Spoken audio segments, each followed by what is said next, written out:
Hello, my name's Pauline and I'm a member of St Giles Church, Desborough.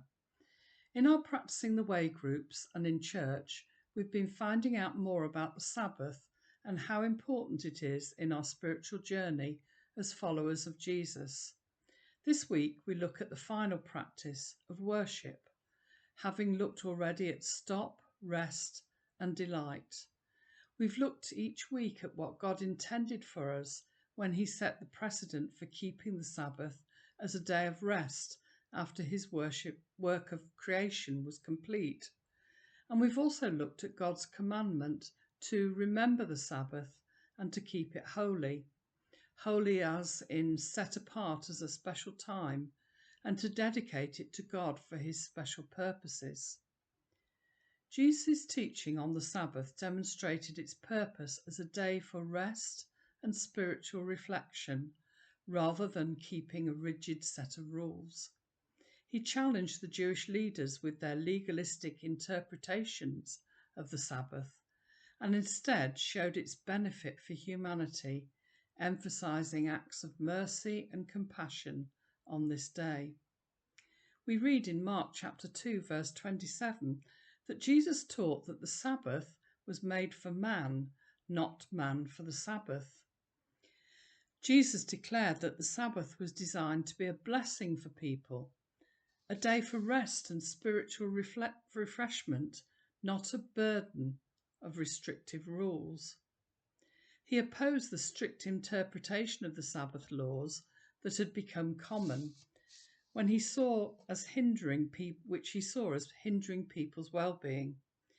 When his disciples were hungry, Jesus defended them for picking grain in the fields on the Sabbath. He taught that acts of mercy and compassion are lawful on the Sabbath. In Luke 13, Jesus heals a crippled woman in the synagogue and is challenged as this was considered by the authorities to be work. Jesus responds by rebuking his opponents, saying that they are kind to their animals on the Sabbath and that acts of mercy are what the Sabbath is all about. Jesus frequently healed people on the Sabbath, demonstrating that acts of healing and helping others was not against what the Sabbath was intended for. He used examples from the Old Testament to show that even acts like tending to animals or seeking food were acceptable on the Sabbath when they were necessary. And he challenged the religious leaders by asking if it was lawful to do good or evil, save life or destroy it on the Sabbath. Jesus also taught that the Sabbath is a day for spiritual focus. He emphasized that the Sabbath is a time to direct our thoughts and actions towards God, a day for worship and reflection. In Luke chapter 4, we read that Jesus often went to the synagogue to join in worship and teaching. It's a day to step away from the routine of life and focus on spiritual matters, seeking to be refreshed in mind and spirit. Finally, back to Mark chapter 2. Jesus declared that he is Lord of the Sabbath.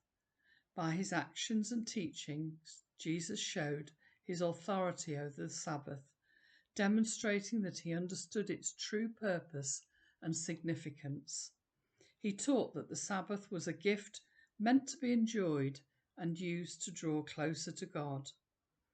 In conclusion, Jesus' teaching on the Sabbath called for a shift from strict observance of the Jewish law to a more compassionate and spiritual, meaningful approach, emphasizing the Sabbath's purpose of rest, reflection, worship, and acts of love and service.